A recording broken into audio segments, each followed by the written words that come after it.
नमस्कार दोस्तों, स्वागत है। तो लास्ट क्वेश्चन जो हम डिस्कस कर रहे थे वो ये वाला था। 60 वोल्ट का एक बल्ब था जो कि स्विच्ड मतलब जलता है 24 घंटों के लिए। और ये जो आपका टॉपिक आपको पता ही है, energy, work energy and power. TGT science का कोई भी एग्जाम हो यहाँ से क्वेश्चन देखने को मिलता है। पहली बार 9th क्लास में आता है, उसके बाद ये +1 के अंदर देखने को मिलता है। तो देयर इज अनदर बल्ब जो कि दूसरा बल्ब है, वो 60 वाट का वो भी है, जिसको टर्न ऑन किया जाता है ओनली फॉर 12 आवर, मतलब वो सिर्फ 12 घंटे के लिए जलाया जाता है। Find the energy consumed by the both bulb. तो सिंपल सही, अपने पास एक फॉर्मूला होता है, W power is equal to W/T। Work की क्या होती है, एनर्जी होती है, ये हम डिस्कस कर चुके हैं। ठीक है, तो यहां आपको सिंपल क्या निकालना है, पहला जो बल्ब है वो मतलब क्या है, 24 घंटे के लिए जल रहा है। तो मतलब 12 घंटे, ये भी चलाओ 12 और 12 24 घंटे, और एक जल रहा है सिर्फ 12 घंटे के लिए। तो पहले 12 घंटे में अगर देखो, मैं ये कहूंगा पहले 12 घंटे के लिए दोनों बल्ब जले होंगे, मतलब 60 वाट के, 60 वाट का ये और 60 वाट का दूसरा। ठीक है, तो मेरे पास अगर पावर है और टाइम है तो मैं यहां से वर्क निकाल सकता हूं। तो डायरेक्ट मैं एनर्जी लिख दूं या वर्क लिख दूं, एक ही बात है। E is equal to P into T हो जाएगा। पावर कितनी है, 120 वाट गुना में 12 घंटे के लिए। बात समझ आ रही। एक तो ये अपने पास एनर्जी आएगी, दूसरी एनर्जी जो है पावर इंटू टाइम। पावर क्या है, केवल 12 घंटे के लिए। अगले 12 घंटे के लिए सिर्फ यही तो बल्ब जलेगा ना, एक ही, क्योंकि ये लगातार 24 घंटे जल रहा है, और एक जो है वो पहले 12 घंटे, चाहे आगे से लो चाहे पीछे से लो, वो एक ही बात है। तो यहाँ आप टाइम क्या कहोगे इसको, ये कितने टाइम के लिए जला है, सिर्फ 12 घंटे के लिए। और वाट, इसकी पावर कितनी है 60, तो ये 720 आ जाएगा। और यहाँ आपके पास 12 12 144 0। अब ये आपके पास सिर्फ किस में है, वाट में। अपने को किस में कन्वर्ट करना है, किलोवाट में। तो दोनों को ऐड करेंगे, ऐड करके आप निकाल लोगे सिंपल। इसको किलोवाट में, ये वाट में था, किलोवाट में किया तो 1000 से डिवाइड कर दिया। अब इसको 1000 से डिवाइड करेंगे, इसको 1440 को 1000 से डिवाइड करेंगे, वाट में है, किलोवाट में कन्वर्ट करने के लिए 1000 से तो 1.4 आ जाएगा, और इसी तरह इसका 0.7 आ जाएगा। ठीक है, तो दोनों को ऐड कर देंगे, ऐड करेंगे तो आपके पास आंसर आ जाएगा। यहाँ अपने 4 और 2 6, 1 और 2, 2.6 किलोवाट। मेरे ख्याल में क्वेश्चन सबका हो जाना चाहिए, ये ऐसा क्वेश्चन नहीं था कि नहीं कर सकते। बस फॉर्मूला ही है, power is equal to W/T, rate of doing work को ही पावर कहते हैं। क्लियर है। क्वेश्चन देखो क्या कहता है क्वेश्चन। क्वेश्चन कहता है कि कोई बॉडी है जिसका मास है 5 kg। स्टार्टिंग में वो थी रेस्ट पे, मतलब U क्या दे रखा है, 0 initial velocity, subjected to a force, F दे दिया अपने को। फोर्स कितना है, 20 न्यूटन। ठीक है sir. What is the kinetic energy, kinetic energy का फॉर्मूला लिख लो, half mv², acquired by the body at the end of 10 second. T दे दिया 10 सेकेंड। अब मुझे एक बात बताओ कि ये निकालने के लिए मेरे को V की जरूरत है, किसकी, वेलोसिटी की। काइनेटिक एनर्जी चाहिए तो मेरे को वेलोसिटी चाहिए। ठीक है, फोर्स आपको दिया हुआ है। अच्छा, वेलोसिटी से एक्सेलरेशन आता है तो वेलोसिटी से आता है। ठीक है, और यहां अपने पास V है और U A आ जाए तो एक V is equal to U plus AT। आपने एक फॉर्मूला भी किया हुआ है मोशन वाले चैप्टर के अंदर, 3 इक्वेशन, लॉ मोशन की 3 इक्वेशन हम पढ़ते हैं वहां। तो आपको पता है कि आपके पास U तो है, V है, टाइम है, A हम निकाल सकते हैं। हम कैसे निकाल सकते हैं सर, हम तो निकाल सकते हैं, force is equal to mass into acceleration होता है। मास आपको दे रखा है, एक्सेलरेशन आपको फाइंड आउट करना है, वर्क फोर्स आपको दे रखा है 20। तो दिक्कत कहाँ आ रही है, एक्सेलरेशन आ गया 4 मीटर पर सेकंड स्क्वायर। अब एक्सेलरेशन आ गया तो बस वैल्यू पुट करो, V को निकालो। V आएगा, U की वैल्यू 0 पुट की, A की वैल्यू जो भी निकाली वो, टाइम दे रखा है 40 मीटर पर सेकंड। अब क्या बच गया, कुछ नहीं बचा। अब तो काइनेटिक एनर्जी निकालना है तो हाफ mv²। बस चीजों को कोरिलेट करना है, क्वेश्चन को ध्यान से पढ़ना है। 5-7 फॉर्मूले हैं, वही एक दूसरे से लगेंगे। कई बार तो ऐसा होगा किसी क्वेश्चन में एक से ज्यादा फॉर्मूला भी लग सकता है। बात समझ में आई कि नहीं आई, एक अंडरस्टैंडिंग के लिए ये क्वेश्चन करवाए जा रहे हैं। चलिएगा, कई बार ऐसा पूछा जाता है कि कौन सा किस में क्या कन्वर्ट करेगा क्या नहीं करेगा, उससे रिलेटेड। कहता है कि कोई मैन है, वो कैरिंग करता है bucket of water, walk on A horizontal road uniformly. What is the work done, कोई वर्क डन नहीं होगा। वो चल तो ऐसे रहा है और उसने होल्ड ऐसे किया हुआ है बकेट को ऐसे, तो फोर्स किधर को लगा रहा है, चल ऐसे रहा है, फोर्स इधर है, तो मतलब क्या हो गया 90 का एंगल हो गया। और कोस 90 क्या होता है जीरो होता है तो एफ एस कोस डब्ल्यू निकालना है, F S cos theta, theta cos की वैल्यू 90, कोस 90 जीरो, तो वर्क डन जीरो। क्लियर है? Amount of work done by the force when body moves in circular path, circular path में zero, याद रखो। कह रहा है कि work done by the body of mass M moving once around a horizontal circle zero, because जो centripetal force होता है ना needed to revolve A body is always perpendicular to the circular path. Circular path के always क्या होता है? Perpendicular होता है। क्या होता है? परपेंडिकुलर होता है सेंट्रीपिटल फोर्स। क्लियर है? तो ये वाली बात आपको पता होनी चाहिए। What is the work done by the earth gravitational force in keeping moon in orbit in one revolution. Earth की रेवोल्यूशन वही सर्कुलर ही हो गया, मून का ऑर्बिट में घूमना, तो यहां भी क्या हो जाएगा? वर्क डन क्या हो जाएगा? जीरो। मेरे ख्याल में ये चीजें तो आपको मैंने बताई थी तो पहले भी। इस क्वेश्चन का आंसर करो फटाफट से। कह रहा है कि body of mass 100 gram rotating in circular path of radius R with velocity constant velocity, work done in the. तो इस वाले क्वेश्चन पे हम वीडियो स्पेस मतलब जो होता है स्टोरेज कम होने की वजह से वीडियो रिकॉर्ड नहीं हो पाई, पूरा लेक्चर रिपीट करना पड़ेगा जो इतना पेंडिंग है वो। तो यहाँ हम डिस्कस कर रहे थे कि वर्क डन आपको कंप्लीट रेवोल्यूशन के अंदर बताना था।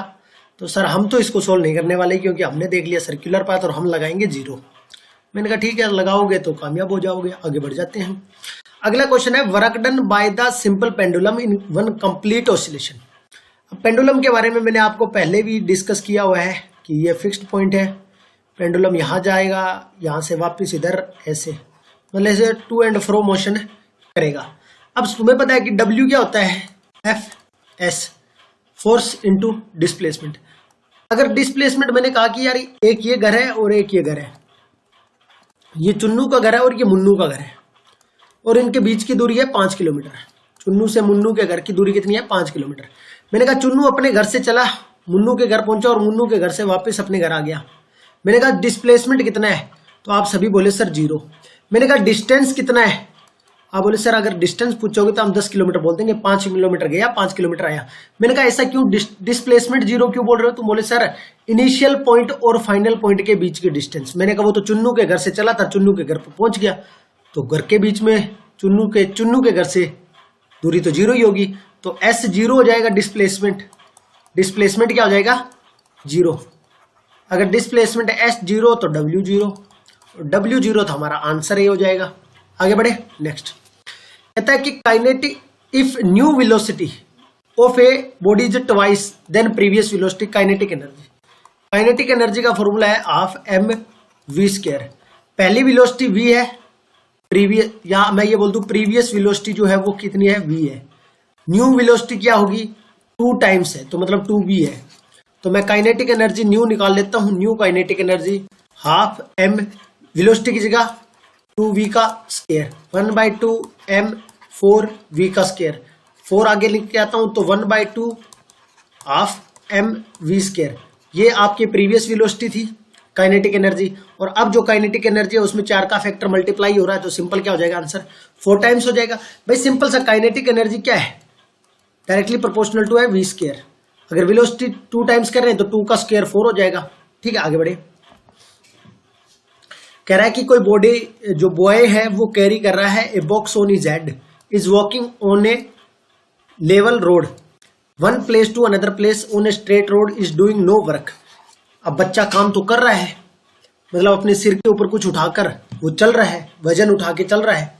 कुल्ली वाला ही केस हो गया ये वाला, क्योंकि यहां वो चल ऐसे रहा है, वजन ऐसे उठा रखा है, तो एंगल 90 डिग्री का बन गया डिस्प्लेसमेंट और फोर्स के बीच में। तो आपका W जो है एफ एस कोस थीटा, अगर थीटा 90 हो गया कोस 90 तो W क्या हो जाएगा? जीरो हो जाएगा। और यही कह रहा है, वैसे तो काम कर रहा है, पर अगर फिजिक्स के पॉइंट ऑफ व्यू से साइंटिफिक नॉलेज साइंटिफिक फैक्ट के तौर पे देखें तो कोई वर्क डन नहीं हो रहा है। ये बात क्या है? सच है। कहता है कि kinetic energy of the body becomes 4 times of its initial value then new momentum. Momentum का फॉर्मूला क्या होता है? काइनेटिक एनर्जी के साथ रिलेशन होता है p²/2m, p²/2m। अभी ये कह रहा है कि काइनेटिक एनर्जी, अब मैं p निकालू तो p का ये बोल सकता हूं 2m काइनेटिक एनर्जी का अंडर द रूट यही फॉर्मूला बन जाएगा स्क्वायर को हटाऊंगा तो। अब पी पूछ रहा है, पी स्टार्टिंग में क्या रहा होगा, मान लो काइनेटिक एनर्जी के ई थी, स्टार्टिंग वाली काइनेटिक एनर्जी थी वो के ई थी, और उसके बाद वो 4 टाइम्स हो गई, मतलब अब क्या हो गई 4 के ई हो गई, 4 टाइम्स हो गई। जो काइनेटिक एनर्जी स्टार्टिंग में मान लो कुछ भी काइनेटिक एनर्जी के ई था उसको अब 4 टाइम्स हो गया, तो मैं P equal to 2m kinetic energy के लिए 4 के ई लिख दूं जो पहले थी उसका 4 टाइम्स, 4 का अंडर रूट क्या होगा 2 होगा, तो मैं ये लिख सकता हूं 2m काइनेटिक एनर्जी, तो कितने टाइम्स बढ़ेगी 2 टाइम्स। सिंपल सा है, काइनेटिक अगर P की बात करूं तो under the root kinetic energy है, काइनेटिक एनर्जी को 4 टाइम्स इंक्रीज करोगे तो मोमेंटम 2 टाइम्स हो जाएगा, काइनेटिक एनर्जी को 9 टाइम कर रहे हो तो मोमेंटम 3 टाइम, क्योंकि रूट में है तो क्या हो जाएगा 4 टाइम बढ़ा रहे हो तो डबल होगा, मोमेंटम क्या होगा डबल होगा। कहता है कि work done by the force W equal to F vector dot S vector, situation है कि F और S नॉट इक्वल टू 0, मतलब ना तो ये 0 है ना तो ये 0 है और ना ही ये 0 है, दोनों 0 नहीं है, तो वर्क डन 0 कैसे हो सकता है। सर अभी देखा था अगर एक चीज ऐसे है एक चीज ऐसे है, दोनों के बीच में एंगल 90 का हो गया, क्योंकि एग्जैक्ट फॉर्मूला अगर इसको ऐसे लिखें तो ये लिख सकता हूं W वेक्टर फॉर्म को हटा दिया F S कोस थीटा, अगर ये थीटा 90 डिग्री है, मान लो F थीटा क्या है F और S के बीच का एंगल है, अगर ये 90 है तो कोस 90 0, ठीक है, और कोस 90 0 हो जाएगा तो इसका मतलब क्या है W 0, F और S दोनों क्या है राइट एंगल पे है, 0 होना जरूरी नहीं है, राइट एंगल पे है तो भी क्या है वर्क डन 0 है। कह रहा है कि एक light and heavy body have equal momentum, दोनों का मोमेंटम इक्वल है, which have greater kinetic energy, kinetic energy P square by 2m P square by 2m, ये है फॉर्मूला।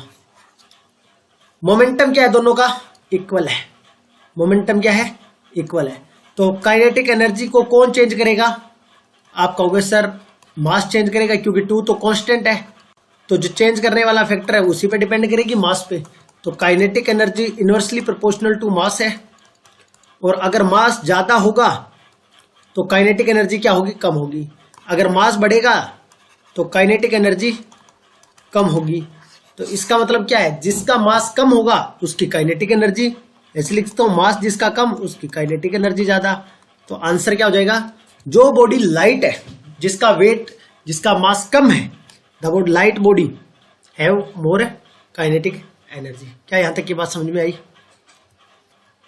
कहता कि force is applied on a body it moves with the velocity with the power, power का formula करवाया था याद आ रहा है V कोस थीटा के साथ, चलिए देखिए मैं बताता हूँ, जिधर फोर्स लग रहा है उधर ही चल रही है, मैंने ये आपको करवाया था कि वैसे आप पढ़ते हो W बाई टी, W क्या होता है FDS force into displacement, DS by D को क्या लिखा DT को वेलोसिटी, F dV, और V क्या हो गया दोनों के बीच का एंगल, अगर दोनों सेम डायरेक्शन में चल रहे हैं मान लो फोर्स लग रहा है उधर ही क्या है वेलोसिटी है, तो 0 हो जाएगा कोस 0 1, तो F into P into V।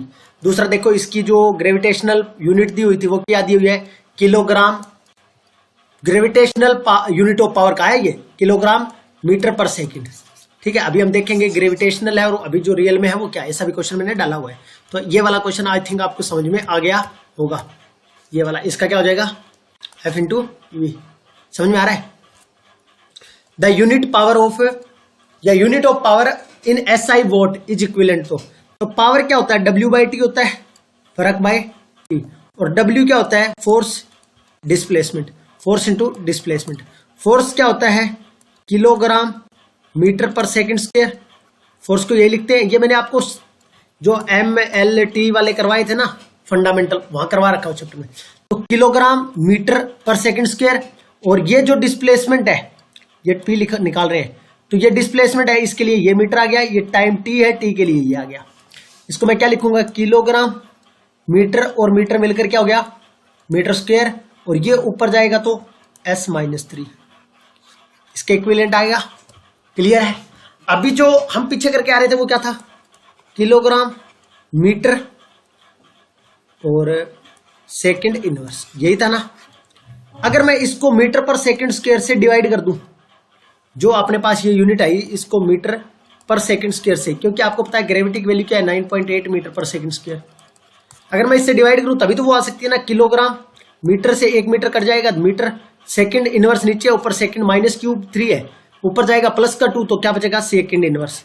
यही वैल्यू थी वहां, आ रही समझ में। तो एसआई यूनिट वाट की यूनिट ऑफ पावर पूछे क्या है, kilogram metre square second minus 3। कहता है कि कोई लेबर ऑफ मास 60 किलोग्राम जो चढ़ता है 20 मीटर ऊंचाई long staircase to top of the building 10 metre, what is the work done by the him, जी को आपको लेना 10। अब देखो ऊपर जा रहा है, जब भी ऊपर जाने की बात करें और आपसे वर्क पूछे तो आपको ये पता है कि वर्क और एनर्जी एक ही चीज है। अगर मैं एनर्जी निकाल लूं तो वर्क आ जाएगा, वर्क निकाल लूं तो एनर्जी आ जाएगा। तुमने कहा कि ऊपर जाने की बात करें तो मुझे पोटेंशियल एनर्जी याद आती है और फॉर्मूला होता है पोटेंशियल एनर्जी का mgh। मैंने कहा बहुत बढ़िया, बहुत बढ़िया, इसका मतलब यही W हो जाएगा। हाँ बिल्कुल हो जाएगा। निकालेंगे कैसे, मास कितना है 60 किलोग्राम दे रखा है, ग्रेविटी कितनी है, बोले सर 10, ग्रेविटी कितनी दी हुई है 10, हाइट कितनी है, ये कह रहा है कि यहां से मान लो A है, ये B है, इस AB बिल्डिंग की हाइट क्या है 10 मीटर है। चुन्नू कैसे चला है, चुन्नू A से चला, मतलब ये बिल्डिंग है, चुन्नू A पॉइंट से बिल्डिंग B पे पहुंचना, बिल्डिंग की छत है ये, चुन्नू A से ऐसे चला पहले, फिर ऐसे चला, एक था चुन्नू और एक था मुन्नू। चुन्नू ऐसे जा रहा है, पहले ऐसे गया फिर ऐसे गया चुन्नू, ठीक है, और मुन्नू डायरेक्ट ऐसे ऊपर गया A से B, मुन्नू क्या गया ऐसे डायरेक्ट A से B। मुझे बताओ H क्या लोगे, तुम कहोगे सर आपने पीछे एक क्वेश्चन ऐसा करवाया था कि ये A था ये B था, वहां ये हाइट H थी और एक को तुमने ऐसे भेजा था, ऐसे करके ऐसे करके ऐसे, और तुमने वहां भी यही बोला था कि जो पोटेंशियल एनर्जी होगी वो दोनों केस में mgh होगी, क्योंकि रास्ते पे डिपेंड नहीं करती, तुम कैसे जा रहे हो कितनी हाइट जा रहे हो वो डिपेंड करता है। अब तुम ये जो स्टीयर लगा रखी है वो कुछ ऐसे है, इस बिल्डिंग के साथ ऐसे, तुम्हें इसकी लंबाई दे रखी है ये 20 मीटर, तो गया तो वो यहां से ऐसे है ना, यहां तक है, उसने हाइट कितनी हाइट गया है वो ग्राउंड लेवल से 10 मीटर, तो हमें हाइट ये लेनी है ना कि ये वाली, तो यहां 10 पुट करेंगे तो क्या आ जाएगा 6000 जूल। अब आंसर पूछा किलो जूल में, तो 1000 से डिवाइड कर देंगे, 1000 से क्या कर देंगे डिवाइड कर देंगे, और 1000 से डिवाइड करेंगे तो 6 जूल आंसर आ जाएगा। अब कितने लोगों को ये क्वेश्चन देखते ही समझ में आ गया था कि पोटेंशियल एनर्जी निकालेंगे निकल जाएगा, और वो वाला कंसेप्ट कि जो हमने पीछे पढ़ा था A से B वाला, A से B इस रास्ते को ऐसे ऐसे, कि उस पर डिपेंड ये जो क्वेश्चन है ये उस पर बेस्ड है।